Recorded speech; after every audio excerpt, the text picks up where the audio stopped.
Has this ever happened to you because of mastery-based learning? Do you know what mastery-based learning is? Don't worry, we don't either. But anyways, mastery-based learning is instructional methods provided by the teacher for the students to meet the level of criteria before the next unit. What Lyman Hall really does with mastery-based learning is it reduces the amount of graded homework, makes tests more important, allows the student to do more of the teaching than the learning. What good does that do to us?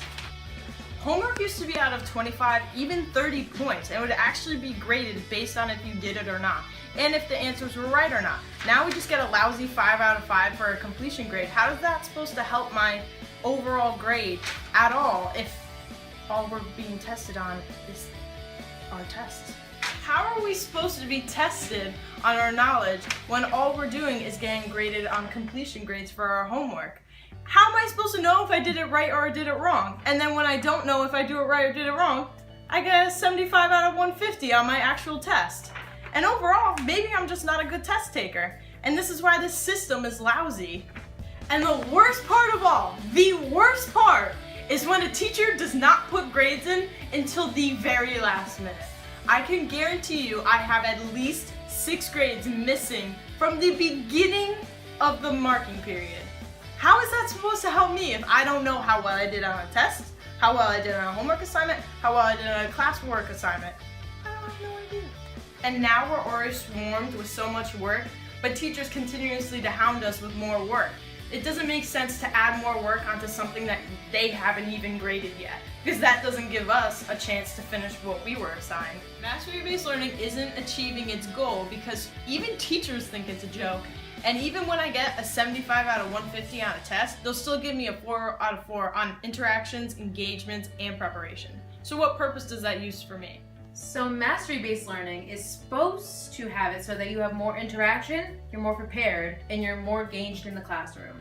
You have more interaction by you talking to your teacher to help you understand the say topic that you're learning.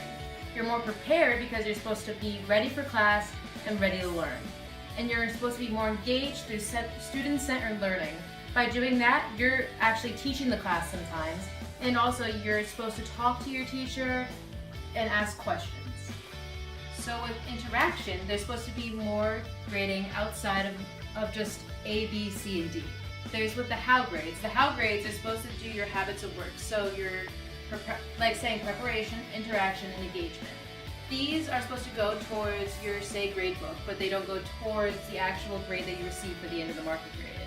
But this is a good standpoint for how kids are learning, because if colleges know how you're actually preparing for class, how you're interacting, how you're engaging, then they know, hey, if this kid has a really bad grade in class, it's because he didn't interact, the kid wasn't prepared, and he didn't engage, so he doesn't deserve the grade. In the classroom, when you're more prepared, you have a more flexible schedule. So even though mastery-based learning doesn't necessarily give you a more flexible time period in class where you learn things you necessarily want to learn, it's more of a flexibility of using your own experiences in your classwork. Like say you write an essay, you could write about what you've learned in life and your experiences to help you understand the big idea on the say essay.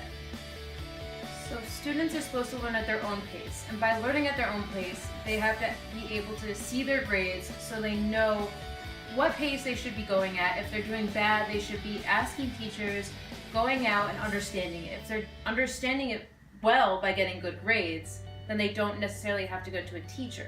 So this means that the teacher must put in their grades efficiently and make sure that their grades are, so the students can know what grades they have. And this is why we have made an even better system. What our reform is growth versus proficiency 2.0. And don't worry, growth and proficiency are two different things. Around proficiency, I would also correlate it to competency and mastery, so that each student is measured according to the advancement that they're making in each subject area. Well, that's growth. That's not proficiency. So in other words, the growth they're making is in growth. The proficiency is an arbitrary standard.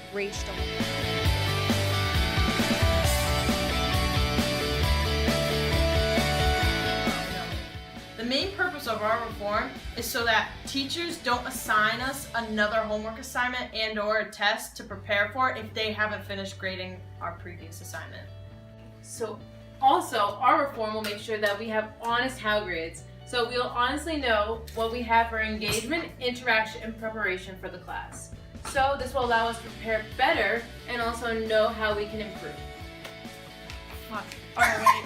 So the second part of our reform is to make it so that teachers have honest How grades so that kids know how well they're engaging, interacting, and having a good time in class. So our second